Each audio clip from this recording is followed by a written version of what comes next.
The security guard's hand closed around Astra Kim's arm before she even reached her desk. "Ma'am, I need you to come with me." She yanked her arm back, heels planted on the marble floor of the 40th floor lobby.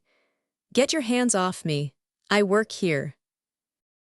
"Not anymore," Vanessa Ridley said, stepping out of the boardroom with a folder pressed to her chest and a smile she wasn't even trying to hide.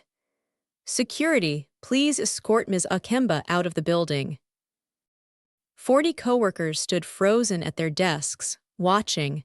Nobody moved. Nobody spoke. Astra's stomach dropped through the floor, but her face stayed still, carved from something harder than the humiliation crawling up her neck. If you've ever been blindsided by people who smiled at you the week before, stay till the end of this one. And if you want more stories like this, hit subscribe now, because what happens next, they will regret for the rest of their lives. 3 hours earlier, Astra had walked into that same office as the Senior Vice President of Strategy, a title she'd earned with 11 years of 80-hour weeks, a mind sharper than half the executive board combined, and a marriage she'd kept so quiet that not one person in that building knew her husband's name. She liked it that way. She wanted to be respected for what she built, not who she married. Her husband was Seojun Kim. Shipping, logistics, semiconductors, 3 continents, one name people said in boardrooms the way they'd whisper about whether they couldn't control. Astra had never once used that name to open a door. She didn't need to. Until today, she thought she never would. "There's been a discrepancy," the CFO said, not meeting her eyes, sliding a printed email across the table. $2.3 million routed through a shell vendor account, your login credentials, your signature. "I didn't sign that," Astra said, staring at a signature that looked almost exactly like hers but wasn't. "I didn't authorize any of this." "The system logs say otherwise." Vanessa's voice was syrup poured over broken glass. "It's all right there, Astra, timestamps, IP address, your office computer." "Then someone used my computer. Someone used my login. Has anyone considered that?" Astra's voice rose, sharp enough to cut. "I built this account. I built half of this department's revenue for the last 3 years. And you're going to stand there and tell me I stole from the company I saved twice." "The evidence is the evidence," Vanessa said, folding her arms, that same syrupy calm never leaving her voice. "I know it's hard to hear, but the numbers don't lie."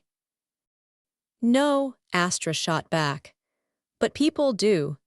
And you've been lying to my face in meetings for 2 years, smiling every single time, so forgive me if I don't trust a single word coming out of your mouth right now." "That's enough," Gerald said, holding up a hand, though he still wouldn't meet her eyes. "Is it?" Astra said. "Because from where I'm sitting, nobody in this room has asked me one real question. Nobody's pulled the access logs themselves.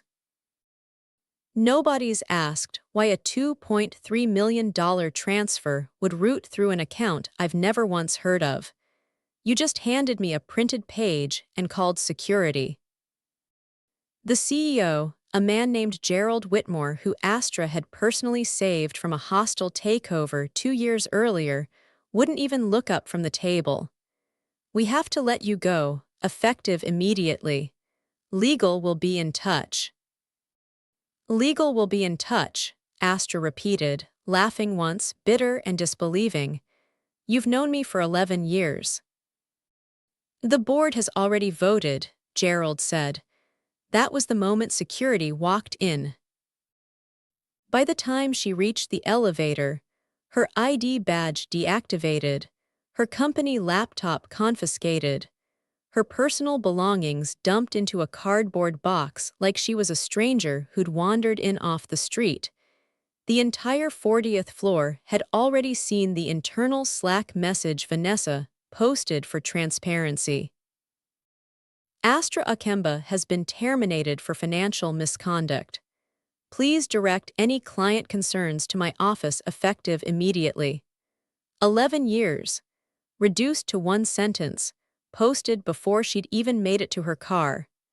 She sat behind the wheel in the parking garage for 11 minutes without turning the key, her hands shaking in a way they hadn't shaken since she was 23 years old and broke in a new country with nothing but a suitcase and a scholarship letter. She had built herself up from nothing once already. She refused to believe she'd have to do it again, not like this, not stolen from her by people who smiled in her face for years. Her phone rang. Sia-Jun's name lit up the screen. She almost didn't answer. Pride told her to handle this herself, the way she'd handled everything herself for 11 years. But her hands were still shaking, and some fights are too big for pride. "Hey," she said, and her voice cracked on the single word. Astra. Something in his tone shifted instantly. He knew. He always knew. What happened? She told him everything. The email, the fake signature, Vanessa's smile, the Slack message.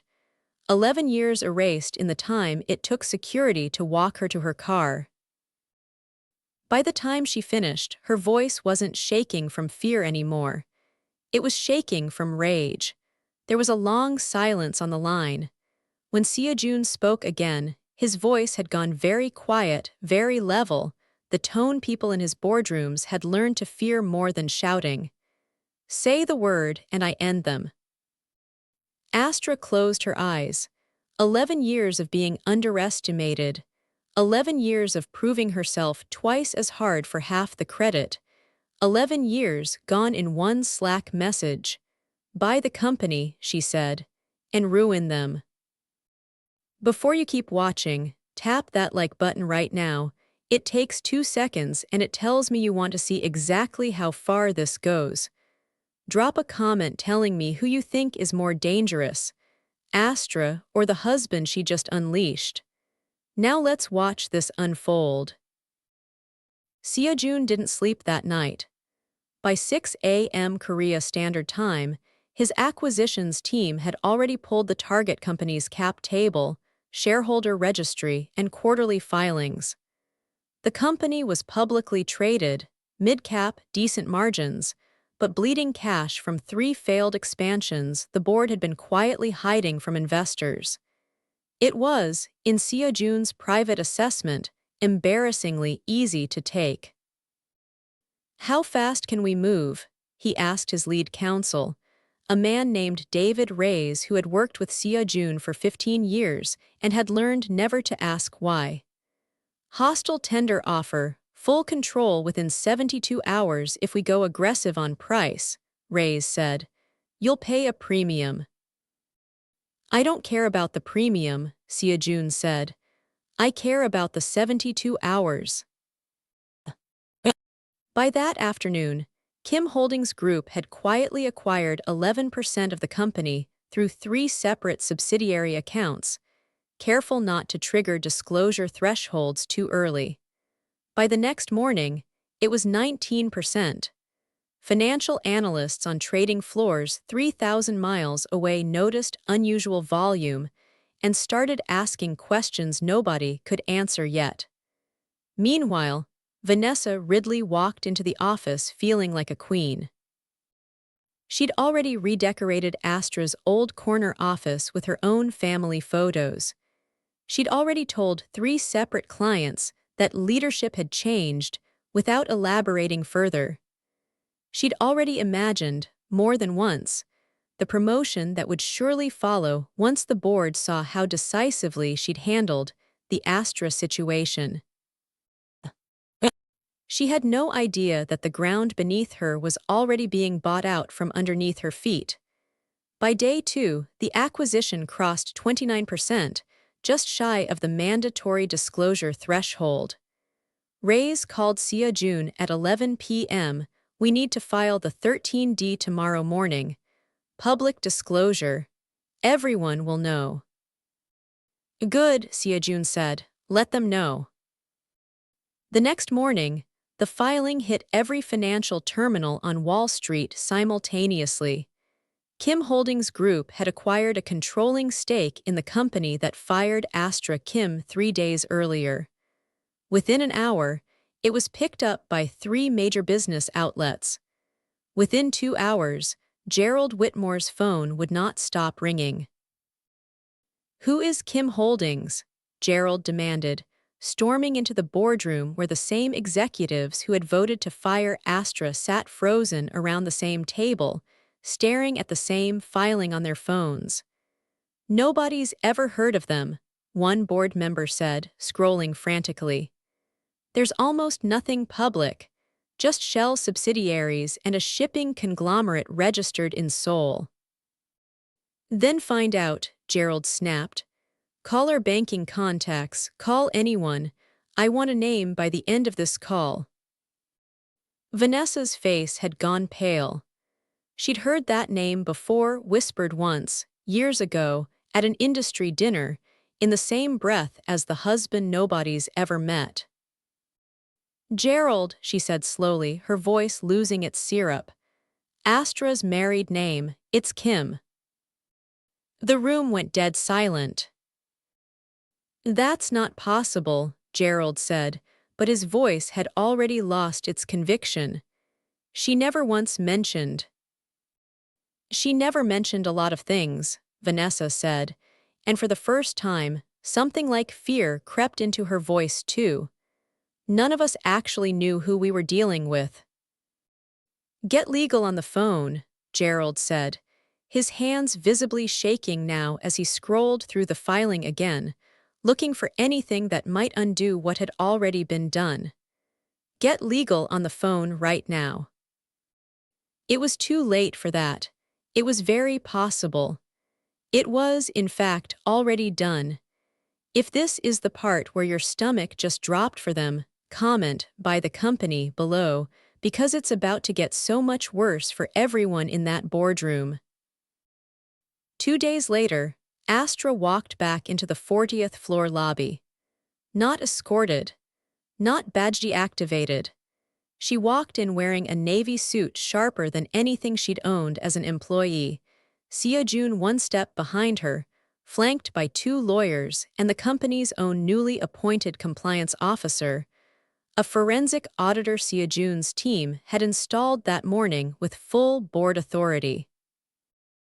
The same coworkers who had frozen and said nothing 3 days earlier now stood at their desks again, watching in absolute silence. But this time, nobody dared look away. "Emergency board meeting," Astra said to the receptionist, whose name badge Astra remembered even though the woman clearly didn't recognize the calm authority now radiating from her. "Conference room A now."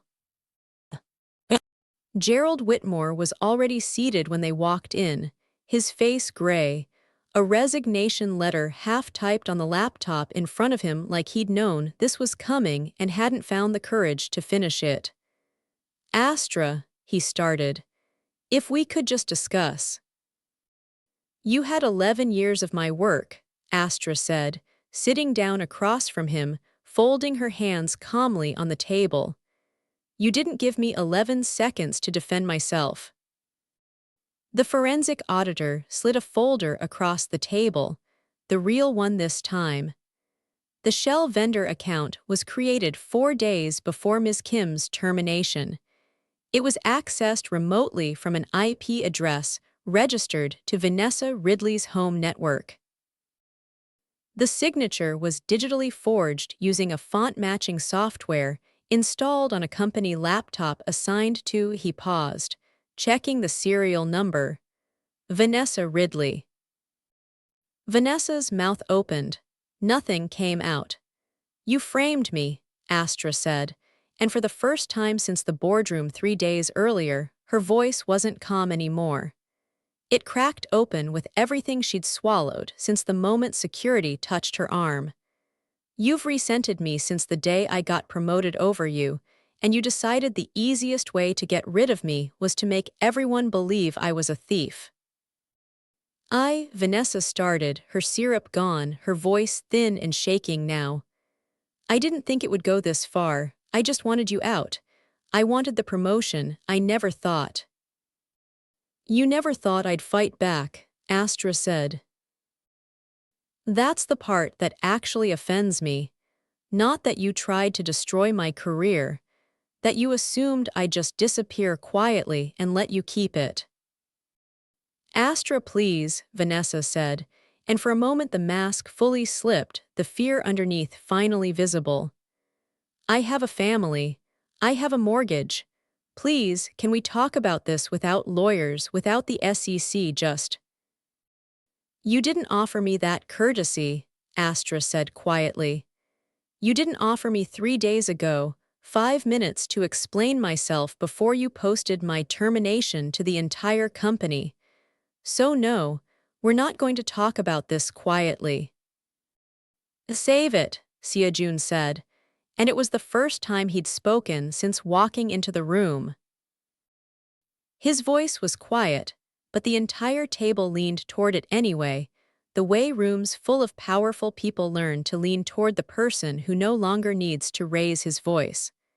My legal team has already forwarded the forensic findings to the SEC and to your local district attorney's office. Wire fraud, falsification of financial records, defamation.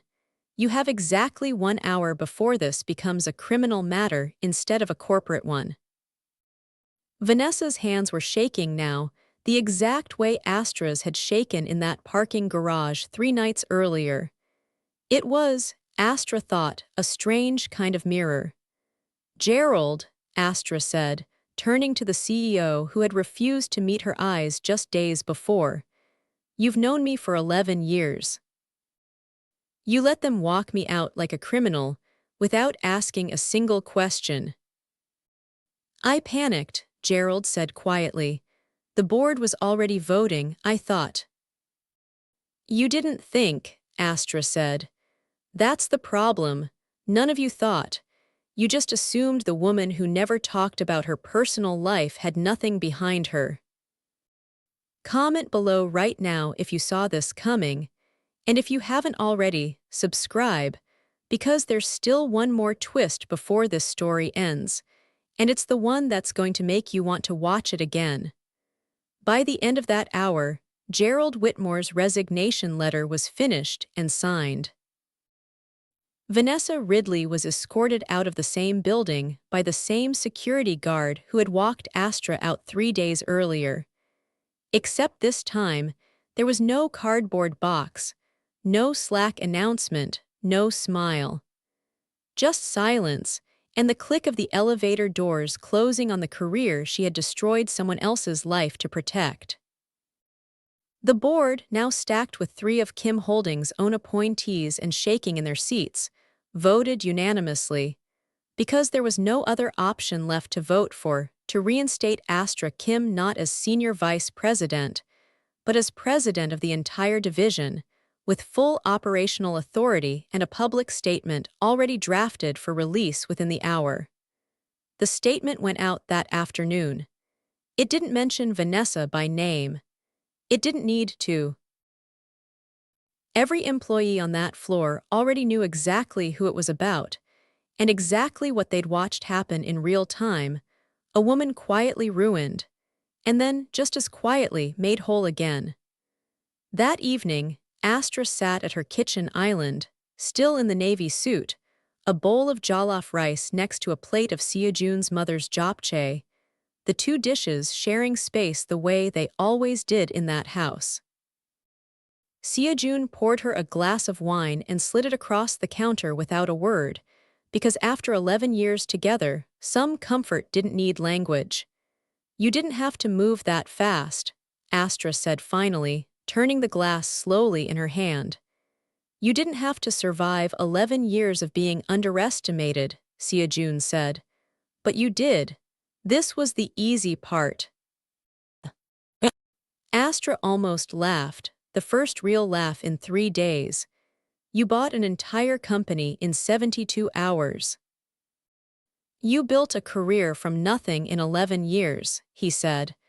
I just signed a piece of paper. You did the actual work. She reached across the counter and laced her fingers through his, the wedding ring she'd never worn to work catching the kitchen light for the first time in years without a reason to hide it. "They're going to talk about this for years," she said quietly. "The woman with the billionaire husband who erased a company." "Let them talk," Sia-Jun said. "Just make sure they remember it was your call to make. I only signed it." Outside their kitchen window, the city kept moving the way it always did, indifferent to boardrooms and betrayals, and the quiet, devastating math of one phone call and one signature. But inside that kitchen, for the first time in 3 days, Astra Kim finally exhaled. If you made it all the way to the end of this one, you already know what to do. Smash that like button. Drop a comment telling me if you would have shown Vanessa any mercy at all. And subscribe right now, because next week's story is even darker than this one, and you will not want to miss it.